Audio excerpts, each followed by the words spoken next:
کوئی ایسا طریقہ اپنایا جس سے آپ کو جو ہے وہ ریلیف ملے؟ تو انہوں نے جواب دیا کہ جی میں عاملوں کے پاس بھی گئی، اور اس کہانی میں، اس پوری ہیرنگ میں کچھ جیلی پیروں کے اور عامل کے جو ہے وہ لیٹر بھی اس کے ساتھ لگے ہوئے تھے۔ تو وہ پوچھتے ہیں کہ جی آپ نے وہاں پہ جا کے کیا کہا، کیا کیا؟ تو انہوں نے کہا کہ جی ہمارے ہاں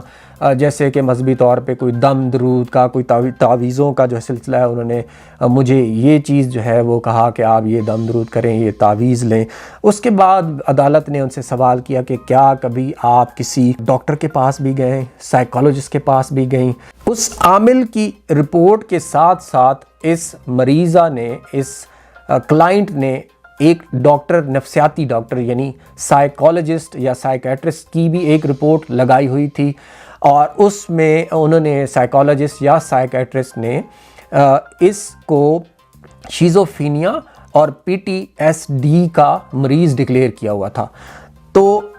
شیزوفرینیا بیسیکلی ایک ایسی بیماری ہے جس میں مریض سوچنے، سمجھنے، محسوس کرنے کی صلاحیت سے عاری تصور کیا جاتا ہے۔ تو اس رپورٹ کو بھی عدالت میں پیش کیا گیا۔ اس کے بعد عدالت نے ان سے یہ سوال کیا کہ کیا یہ والی کیفیت جو آپ کو وہاں پہ ہوتی تھی، کینیڈا میں آ کے بھی آپ کو یہ کیفیت محسوس ہوتی ہے؟ تو انہوں نے کہا کہ جی کبھی کبھی جب میں سوچتی ہوں تو یہ کیفیت مجھ پہ طاری ہوتی ہے، لیکن یہاں پہ آ کے یہ چیز کم ہونا شروع ہو گئی ہے۔ تو میرا خیال میں ان کو تو شف والے پیر کی طرف جانا چاہیے تھا، اور وہ ہو سکتا ہے پیر صاحب ان کے جن نکال دیتے، لیکن وہ یہاں کے ایک ایسے محکمے میں آ گئے جو کہ واقعی انسان کے جن نکالتے ہیں۔ تو وہ IRB کے جو ممبر تھے، انہوں نے ان سے مزید سوالات کیے کہ آپ کو اس کیفیت کے بعد جب آپ کہتے ہیں کہ جی مجھ پہ جسمانی تشدد ہوتا ہے، مجھے دھمکیاں ملتی ہیں، اور میرے شوہر نے بھی مجھے ڈائیورس دے دی ہے، تو کیا آپ نے کسی لا انفورسمنٹ کے اداروں سے رابطہ کیا؟ اور اس نے کہا کہ جی بالکل، میں پولیس کے پاس گئی، تو پولیس نے مجھے کہا کہ وہ ہنسنا شروع ہو گیا اور انہوں نے میرا مذاق اڑانا شروع کیا، اور انہوں نے کہا کہ آپ جائیں کسی پیر کو چیک کرائیں، یہ نفسیاتی معاملہ ہے، اس میں کوئی لا اینڈ آرڈر کی سچویشن نہیں ہے۔ ناظرین، اس ساری ہیرنگ جو کہ بہت طویل ٹائم تک جاری رہی، مختلف قسم کے سوالات ہوتے رہے، جس میں انہوں نے، شازیہ بانو نے کچھ واٹس ایپ کی چیٹ بھی دکھائے جس میں انہوں نے کہا سو کارڈ کہ میرے رشتہ داروں اور میرے عزیزوں کی طرف سے بھی مجھے دھمکیاں مل رہی ہیں کہ تم پاگل ہو گئی ہو، تمہارے پہ جنات کا جو ہے وہ اثر نہیں ہے، بلکہ تم خود ایک عاملہ بننے کی کوشش کر رہی ہو۔ تو وہ میسج بھی جو ہے وہ عدالت میں پیش کیے گئے۔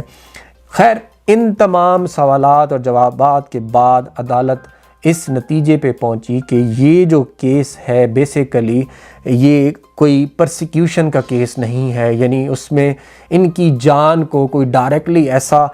جو ہے وہ خطرہ ہم نے نہیں دیکھا، نہ کوئی پولیس کی رپورٹ تھی،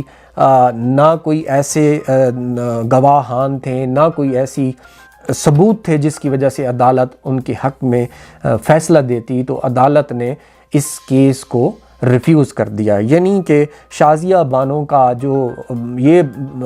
کہنا کہ ان کے اوپر جنات کا سایہ ہے اور اس جنات کے سائے کی وجہ سے اس کے رشتہ دار، اس کے گھر والے، اس کا ہسبینڈ اس کو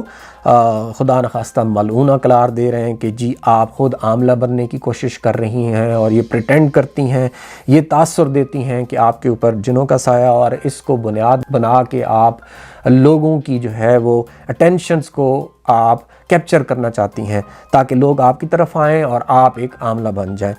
تو عدالت نے اس کیس کو ریفیوز کرتے ہوئے کہا کہ یہ ایک ذاتی نوعیت کا معاملہ ہے، اس میں کوئی پرسیکیوشن کا یعنی جان کا کوئی خطرہ ہمیں نظر نہیں آ رہا، اور اس کی ریمیڈیز بھی آلریڈی پاکستان میں موجود ہے۔ تو ناظرین، یہ ایک دلچسپ واقعہ تھا، حقیقی واقعہ تھا، جس کو عدالت نے ریفیوز کر دیا، اور فائنلی جو ہے شازیہ بانو کو کینیڈا سے ریموو ہونا پڑا، یہاں سے جانا پڑا۔ اگلی ایک دلچسپ سٹوری کے ساتھ آپ کی خدمت میں پھر حاضر ہوں گا۔ خدا حافظ۔